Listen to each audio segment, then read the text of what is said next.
So I've got these Govee strip lights. I actually installed some of these in my game room upstairs, and they're really easy to install and super cool. Could have done it a little bit cleaner, but it's super easy. All I had to do is put it on the back of the monitor, and I even did it stuck under the table.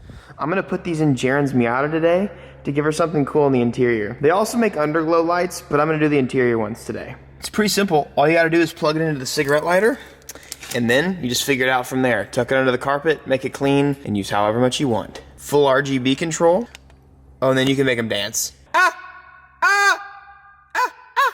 A few moments later. Yeah! Let's go, dude! So with my remote, I can just change colors and stuff like that. It's that easy. I have it behind the seats too. This was a super easy install. I was able to make it really clean. I was able to run it under the running boards. You don't see the wires. And then you've got one strip back here. We'll see what she thinks here in a second. Holidays are coming up. This is a great gift idea, whether it's for yourself or somebody else. They offer a lot of different LED options. You can literally use them for a room, whether it's a college dorm or it's your gaming room. You want to light up your PC setup. If you want an inexpensive, reliable way to do underglow, if you want those interior car lights, if you want something behind your PC, Govee is the way to go. If you click the links I have for you in the description, I can save you money on either the interior LED lights or the generic LED lights that you can set up for your own. It's a really great gift and it's super easy to set up. If anything, just check it out, click those links I have for you in the description, and cop some for yourself. On to the video. You've got less than 30 days left to win this R35 GTR and $5,000 cash. Every $5 you spend gets you one entry. And I do want to let you guys know, we do not do double entries, triple entries, 10 times entries. It gives people an unfair advantage for waiting. Grab your entries today. If you want any more info, go to 53supply.com. Happy shopping and good luck. You're gonna be super comfy. Haven't started off any videos with guitar in a while.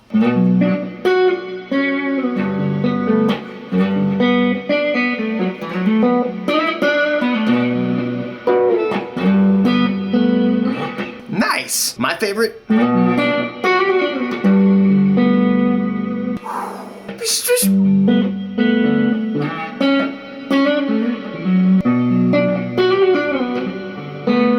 Anyways, today's the last day, I hope, that Jaren's car needs fixed. She's not here today. The next time she gets here, I honestly want it to be something she can just hop in and enjoy. I need to do a few things to buckle up the car before it gets on the road, and I'm going to kind of do the first test drive, because if something is not right, if something's catastrophic, it needs to be me in the car. So we're gonna finalize the car. We're gonna finalize up the Miata today and get it ready to drive.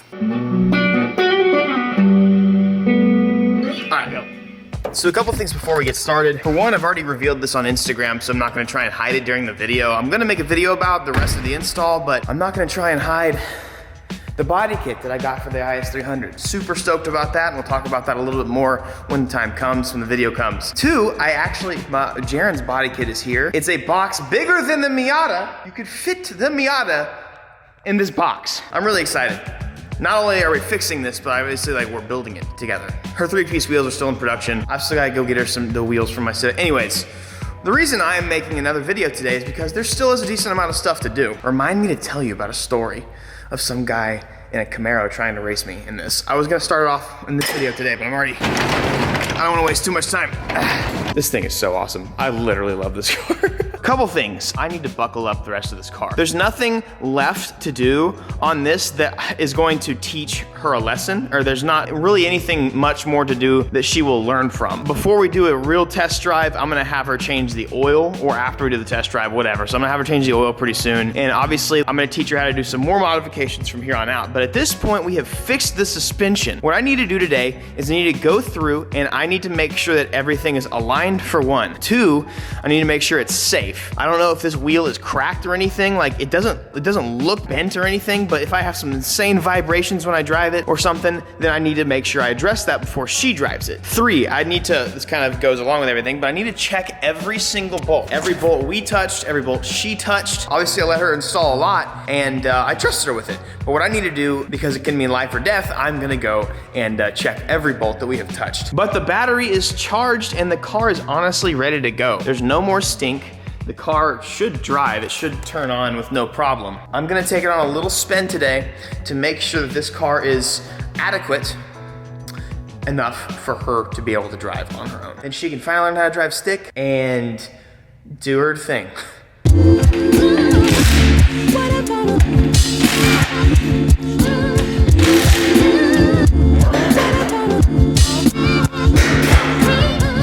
wants literally a mint condition that needs polish, black MIATA bumper. I'm your dude. I'm the plug. We're about to install the body kit and stuff anyways, so there's no point in re-securing a bumper that has like 700 bolts. What I'm gonna do is align this front bumper and get everything screwed in. I'm not gonna do any of the under panel stuff because we're about to have some hot boy stancy wheels, hot girl, whatever you wanted me to say. I'm gonna line this up a little bit, make it a little bit nicer looking, and then I'm gonna start working on the bolts and the alignment.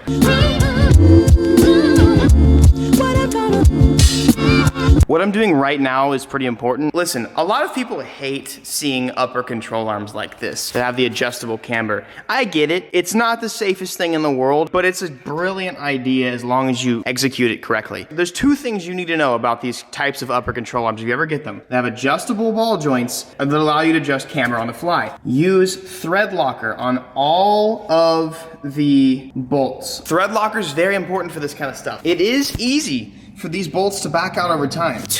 Second thing, check them frequently. I drifted on, my SC300 had Megan Racing or something like that. And like, it is common for the bolts to back out. As long as you're checking them, you're safe. I can't stress enough, if you're dailying a car with something like this and you needed that extra camber and you wanted to get something like that, like these are nice and the integrity of the arm itself is fine, but they're only as good as your upkeep on them. So just like you change your oil, it's not hard to take your wheel off and check those bolts every now and then. But thread locker is a huge thing. It might not save it from backing out, but it might just extend the amount of time it takes them to back out. So definitely just like go through. For this, it's just a 5mm. It's just a 5mm Allen. I just gotta go in there every now and then and check it. A few moments later. Okay, so I've checked every bolt. I've got the fender in and on. I actually have to open up the door and do a couple in here, but it has to be off the lift for that. Checked all of the upper bolts, even at the strut towers. The only thing I now have left is to make sure the alignment is okay enough to drive. Listen, I've got toe plates and I know how to align a car, but it's not that expensive to get your car aligned. The amount of time it takes you to get a perfect alignment by yourself versus the amount of money it costs to pay it's like 50, 60 bucks to get a car aligned. I could have made more than 50, 60 bucks and the amount of time it takes me to fully align a car exactly. But what I will do is, at least for the front, I want to make sure the toe is adequate, especially since the wrecked side might be a little bit different. It looks like it's got a little bit of toe in. I guess I'll get my toe plates. The alignment actually is not bad. What I really want to make sure of is that this car drives straight and doesn't freak her out whenever she's on the road.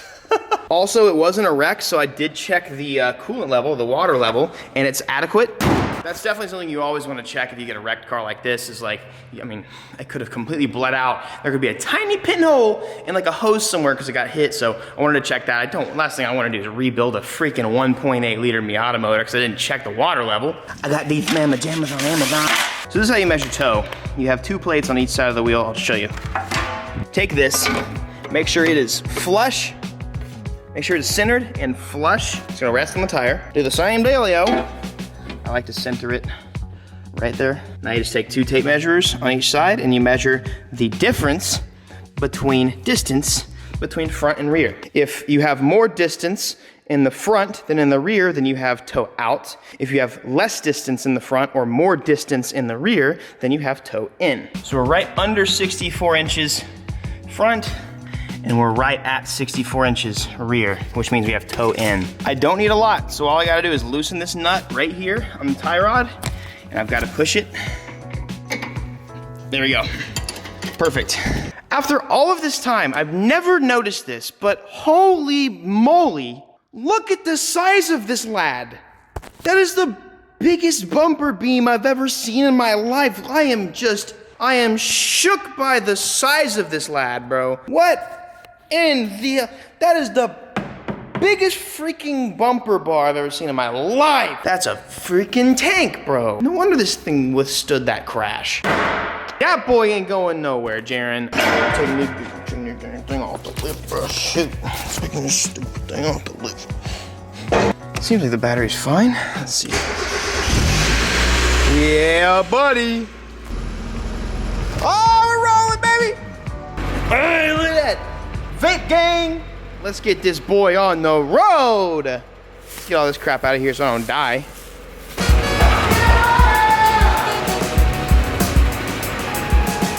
Why are we smoking? Why are we freaking smoking, dude? What are you doing? What are you doing? Are you burning oil that bad? I'm just gonna keep her running and maybe she'll stop. I literally was not doing this before. I checked the oil, it has oil, so we're good there. Obviously it's just burning something, so good old MIATA. That's one of the things we gotta do first. After we take that first drive, I gotta teach her how to do spark plugs. We're gonna do a whole new valve cover gasket. That honestly is probably what's burning. It's touching that manifold and it is like getting hot, I suppose.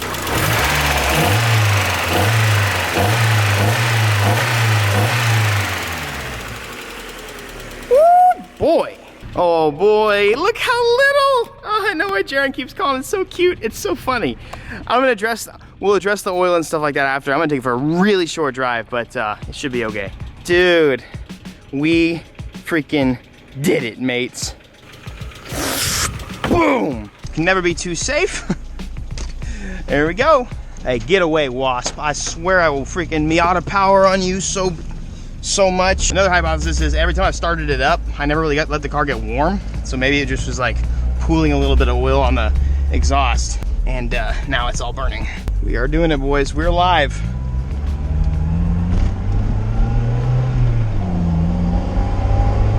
It feels healthy. No freaking way, dude. We did it, boys. The alignment's not the best I've ever felt in my life, but what? We freaking did it. It's driving so good. Wow, this thing is smooth. BCs are nice. It's driving okay. Definitely gotta go ahead and adjust that. Yay! Downshift in this hoe. Ooh, buddy, nostalgia is intensifying right now. Let me make sure I'm gonna come to a complete stop. Brakes work fine. Oil pressure supposedly is good. These are like kind of like dummy switches though in these. Like the 94s have the good oil pressure. I don't know why they changed them. They're really stupid for that. Considering the rest of the condition of the car, aside from the fact that it had latte and nasties all over the interior, I think we're gonna be okay. Like, this thing is so, let's go, dude. It's so snappy and fun. Oh boy.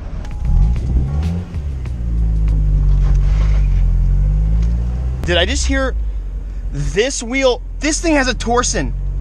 This is a freaking Torsen car. This has an LSD in it. I am literally about to flip out. Oh, Jared, I'm stealing it. This is mine now. Oh my God, ladies and gentlemen, I'm pretty sure this thing has a Torsen. See, now we've driven it for a little while. It was lifter tick. I'm used to that. It goes away. You can probably do a cheap additive to the car, but oh my God, guys. She purrs, she idles, no smoke, we're good. I gotta take a pic for the gram. Dude, we did it. It's on the road, it's driving, it drives straight, it drives well. I'm about to poop myself. I'm a proud boy right now. Oh my God, what a car, what a good car. I mean, this thing, I'm just absolutely in awe. Like, this thing is just purring. It's so good. It's just idling so well. But if this thing has a Torsen, Jaren's got the best MIATA. Jaren's probably got one of the nicest MIATAs in the world right now. It's definitely always scary and concerning going on your first drives, and when you do stuff like something like this, not only hold on. Oh, it chirped.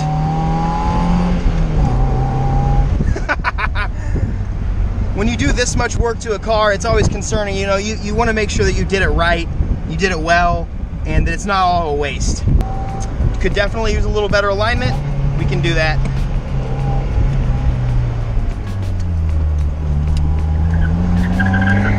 Yep, that's got a Torsen. Dude, Jaren, what? Yeah, love you, sis. Happy birthday. Dude, hold up, watch this, watch this.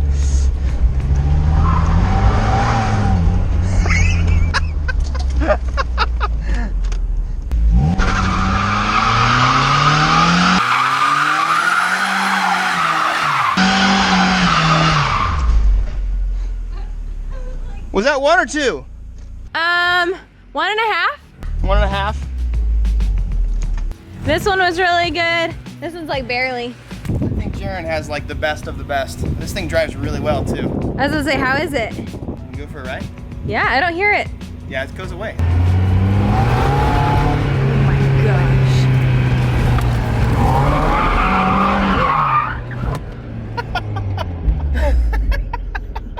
If I wasn't sick before, I'm gonna be sick now. Wow, So I'm impressed. it needs to be aligned. Yeah. But it's so good. It's so good. Good job, babe. Oh man. So happy. That's so awesome. Oh, she's gonna love this. I love it. Now I want one. That's the problem. He always gets these cars. He's like, oh, this is a big giveaway car. Or, oh, this is for Jared. And he's like, I kind of want it now. But this is Jared's car, don't worry. What a car. What a car.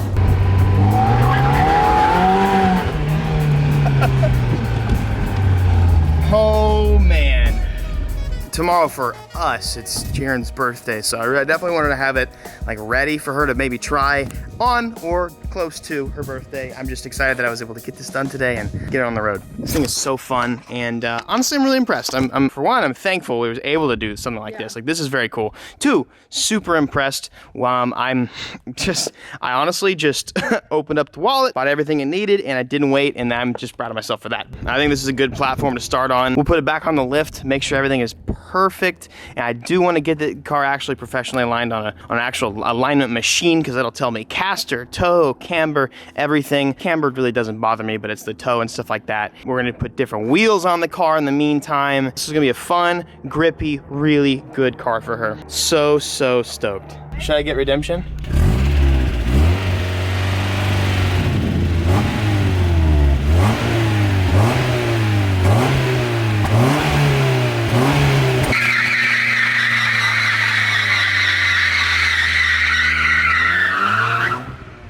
Got two.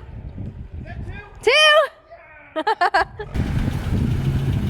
Redeemed. From bolts that I had to weld something onto to get out, to freaking completely blown out ball joints, to upper control arms that had a bigger bend than Oregon. I mean, like, look, this is all that fixed. It's all simple stuff, and you know what I want you guys to know, and what I wanted her to know, what I want you guys to know is, like, when it comes to stuff like that, a lot of people are scared to jump into it. And you know, when it comes to like rear quarter panels and like spot welding and stuff like that, that's way different. All of this stuff was stuff that I had to, a couple special order things, but like that's all parts store stuff. All of this stuff I spent over $1,000 to fix everything, but I tackled it. I got it. We got it. If I could do it, you can do it. That's how I've learned over the years. A lot of people now ask me that. Dude, I used to, if you watched me 2 or 3 years ago, I sucked. I was so bad at working on cars. I was dumb. I couldn't do a damn thing by myself. I used to make an entire video trying to align my cars. I had to just jump in and tackle things. And if you guys want to learn, if you guys want to know how to do certain things like this, or even if it's like motor stuff, if it's a more complicated stuff, the best way to do it is not to pay somebody to go to, not to go to school. You can learn a lot in school, but the best way to learn, especially for me, hands-on. Like trying it, the way I've learned most is when I'm in a terrible situation and the only way to get out is to unscrew up the thing that I screwed up and to learn how to reverse whatever I've done and to get into a really crappy spot and just learn from it, just to be my best from it. I can even relate that to life, guys. Again, I give you guys life advice every single day. The times you learn the most are usually when the spots you feel the most stuck, the times that you feel the most vulnerable, the times you feel the most helpless. Those are the moments in life that you will learn the most from, and that you should, I say cherish, but like you should take advantage of them. When you're in that moment, if you are now or whenever you will be, just know that those moments are when you're going to learn the most. Those are going to be the most valuable moments of your life. That's when you'll grow most, that's when you'll learn most, that's where you'll mature most. I love you guys. I'll catch you guys later, and soon, I guess next video, we'll have Jaren drive the car for the first drive. Peace. Hey, I got 2 videos for you guys. Do me a favor, okay? Watch them. I got 2 videos in front of your face. Watch both videos and subscribe.